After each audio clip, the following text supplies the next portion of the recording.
दोस्तों, आज के इस वीडियो में मैं आपको बताने वाली हूँ नवरात्रि के दूसरे दिन पूजी जाने वाली माँ ब्रह्मचारिणी की पूजा विधि के बारे में। आज के दिन माँ को किस चीज़ का भोग लगाया जाता है, माँ का प्रिय रंग कौन सा है और किन मंत्रों का जाप करना चाहिए, माँ ब्रह्मचारिणी का बीज मंत्र क्या है और इसके साथ ही जो कथा सुनी जाती है वो भी मैं आपको सुनाने वाली हूँ। लेकिन वीडियो शुरू करने से पहले मैं आप सभी से निवेदन करती हूँ कि अगर आप मेरे चैनल पर नए हैं और अभी तक आपने सब्सक्राइब नहीं किया है तो कर लें, साथ ही बेल आइकन को भी प्रेस करें ताकि हमारे द्वारा अपलोड की गई वीडियो की नोटिफिकेशन सबसे पहले आप तक पहुँचे। अगर आपको ये वीडियो पसंद आए तो वीडियो को लाइक करें, शेयर करें और कमेंट में जय माता दी लिखना मत भूलिएगा। माँ ब्रह्मचारिणी का स्वरूप बहुत ही सरल है। सरल स्वभाव वाली ब्रह्मचारिणी दुष्टों को मार्ग दिखाती हैं। इनके दाहिने हाथ में जप की माला है और बाएं हाथ में कमंडल है।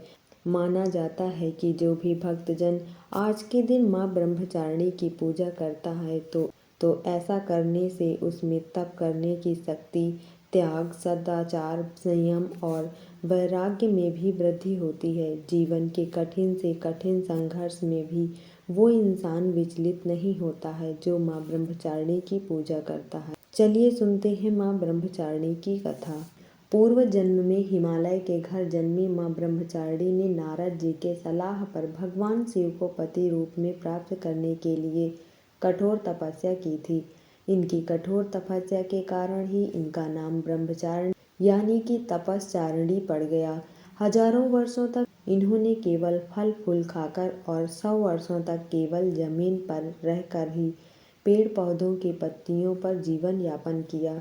बारिश और धूप में उन्होंने हजारों वर्षों तक भगवान शिव की कठिन साधना की, उनकी आराधना की, कभी निर्जल रहकर तो कभी बेलपत्र ही खाकर और निराहार रहकर कठोर तपस्या की।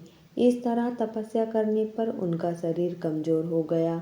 इनके तप से देवता ऋषि मुनि अत्यधिक प्रभावित हुए। उन्होंने कहा कि देवी, आपके जैसा तप किसी ने भी नहीं किया, यह केवल आप ही कर सकती हैं। सभी ने कहा, आपकी मनोकामना अवश्य पूर्ण होगी। भगवान शिव तो आपको अवश्य ही पति के रूप में प्राप्त होंगे। और इस तरह से माँ ब्रह्मचारिणी के कठिन तपस्या से, उनके भक्ति और श्रद्धा से प्रसन्न होकर भगवान भोलेनाथ ने उन्हें अपनी पत्नी के रूप में स्वीकार कर लिया। दोस्तों, यह थी माँ ब्रह्मचारिणी की व्रत में सुनी जाने वाली कथा। चलिए जानते हैं अब संपूर्ण पूजा विधि के बारे में। नवरात्रि के दूसरे दिन माँ दुर्गा के दूसरे स्वरूप यानी कि माँ ब्रह्मचारिणी की पूजा करने के लिए आपको ब्रह्म मुहूर्त में उठकर स्नान आदि करना चाहिए। साफ रंग के वस्त्र धारण करना चाहिए। आज के दिन यदि आप पीले रंग के वस्त्र पहनकर माँ की पूजा करते हैं तो बहुत ही शुभ माना जाता है। दोस्तों, आप नवरात्रि के 9 दिनों तक अगर किसी खास दिन में किसी खास फूल को न अर्पित कर पाएँ तो घबराएं नहीं। आप हर दिन माँ को नियम से लाल रंग का फूल अर्पित करें। इसके अलावा गुड़हल या कमल का फूल माँ को चढ़ा सकते हैं।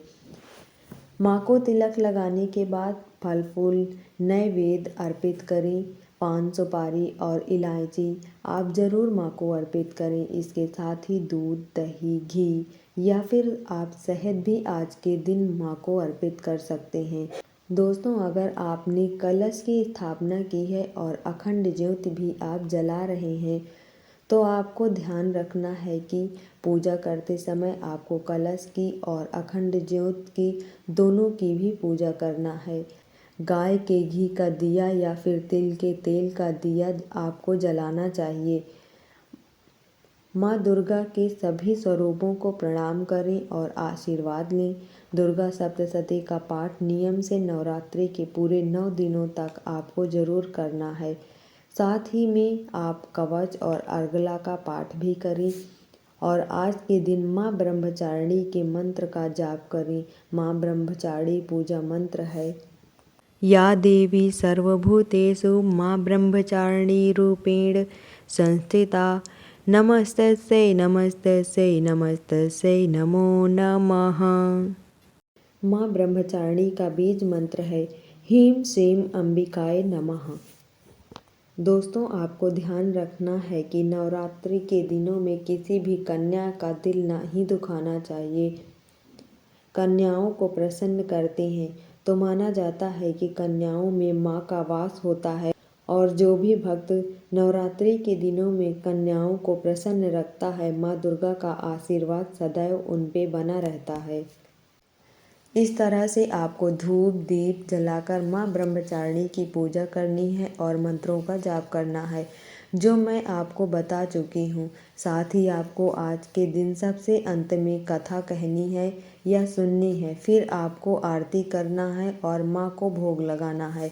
दोस्तों, जब भी आप पूजा करते हैं सबसे अंत में क्षमा याचना जरूर करना चाहिए और आपको 9 दिनों तक किसी का दिल नहीं दुखाना चाहिए। क्रोध नहीं करना, झूठ चोरी या कोई भी हत्या आपको नहीं करनी है।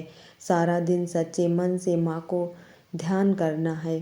पूजा चाहे सुबह की हो या शाम की, माँ से क्षमा याचना जरूर मांगनी चाहिए।